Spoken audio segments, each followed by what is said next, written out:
Halos 200 Pilipino sa Lebanon target na ma-repatriate bago matapos ang buwan ayon sa Department of Migrant Workers. Sa katunayan, may 11 OFW na ang nakatakdang dumating ng bansa ngayong weekend. Si Kenneth Pasyente sa sentro ng balita.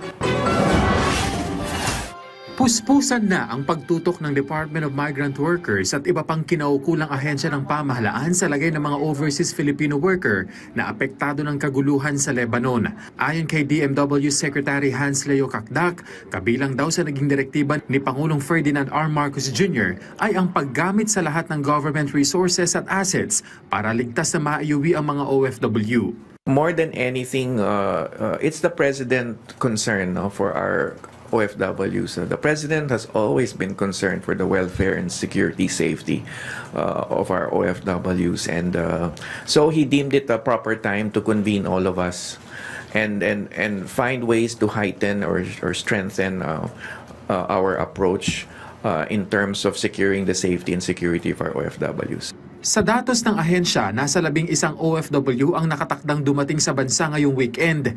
Nasa 192 na ang kasalukuyang nakabook sa 3 magkakahiwalay na commercial flight na inaasahan namang makakabiyahe mula October 8 hanggang 11. Habang 413 pa ang patuloy na inaasikaso ang mga dokumento. Gayunman may mga Pinoy pa rin daw ang ayaw talagang lumisan ng Lebanon dahil sa takot na mawala ng kita. Pero giit ng DMW, we are already addressing or have addressed the matter on the loss of income that may incur if they come home. So ang financial assistance that we're offering can go up as high as 150,000 between DMW and OWA upon arrival. That's good for 4 to 6 months salary. 179 na OFW naman ang kasalukuyang nasa mga shelter sa Beirut kung saan ibinibigay ng pamahalaan ang kanilang pangangailangan gaya ng pagkain. Hinahanap na rin daw sa ngayon ng OWA ang mga Pinoy na naipaulat na nananatili sa mga tent. If we can identify where these reports are of OFWs staying in tents, we will go to them and bring them to our shelters.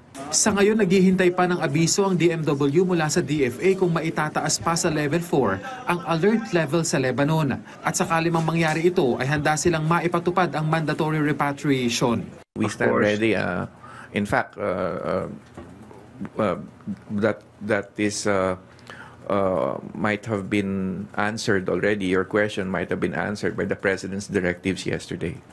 So the President has heightened our engagement in terms of safely repatriating our OFWs out of Lebanon. So that would accommodate any situation. Hanggang nitong October 8, 1,721 ang natanggap na aplikasyon ng Philippine Embassy sa Beirut para sa repatriation.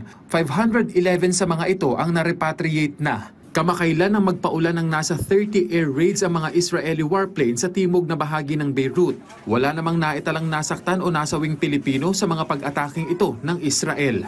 Kenneth Pasyente para sa Pambansang TV sa Bagong Pilipinas.